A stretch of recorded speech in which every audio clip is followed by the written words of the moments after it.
To seeing yourself look older in this movie. They keep saying this. What did you end up doing? Well, you were. You I have thought to. you looked great. Well, it was after maybe that you were She present. was so lonely for me. That she just I withered just away. shriveled up. I just blew withered away. I thought you looked great, but it Thank must you. be sort of a little strange to see that. I've played older than myself before, and actually, at one point I made it all the way to 60 when I was 28. I shared a role with Anne Bancroft, and she took the role from 60 to 100. So it was something that it's fun. It's an adventure. It's fun to look different than yourself, and even if it's a flash forward to being considered, what was the word you used? Older? Older.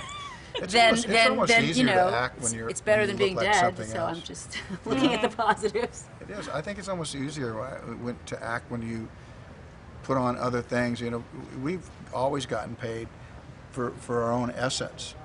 You know, when you kind of, hit your marks. I mean, she's so capable of doing multiple roles, but there's also an essence that a lot of actresses can't get away with. It's called presence. She just has it, and I think that when Zach figured out what he wanted for the parents, I don't think he decided he would go character actors. I think he wanted actors who had, at least carried films. So, yeah, we're a small part of the film, but I think he wanted a level of weight to Mom, Pa, Kettle. So, I really did. They weren't jokesters. They weren't people. They were, what they were. And I think that was smart.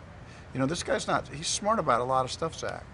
No, your characters really grounded the movie in a lot of humanity, and Henry's character as well. And, how was your experience working with Henry?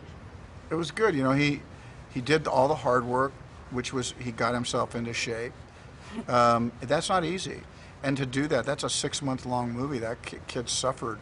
He's not a kid, he's a grown man, but that's not easy to do, to keep your body so finely tuned for the sake of the movie. So, we're all in. Listen, we know what.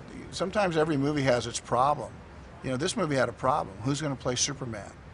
Every movie has a dark hole that can, if you don't figure it out, some miracle has to occur. a variable that if you don't figure Henry it out, existed.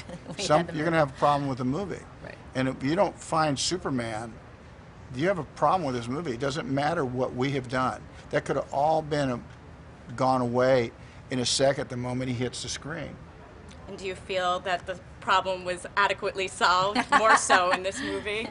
Yeah. Well, I think it's hard for any of those guys. And all it does is it shows you that it's not easy. You can't just put on the red cape and figure out that it's going to work for you. So he's a skilled actor. And I think that in this world, sometimes directors of Zach's ilk, who are very special effects oriented, they don't depend on acting so much. And I think that Zach was very shrewd about who he picked. Lastly, he's about to get real famous. Did you guys give him any advice on that realm? It's not like we've handled it perfectly. I think if he had asked either one of us, we might have said. But you know what? He takes what he does seriously, but I think he realizes that what he does isn't serious. I mean, I take what I do seriously, but I realize it's not serious. I think he's fine.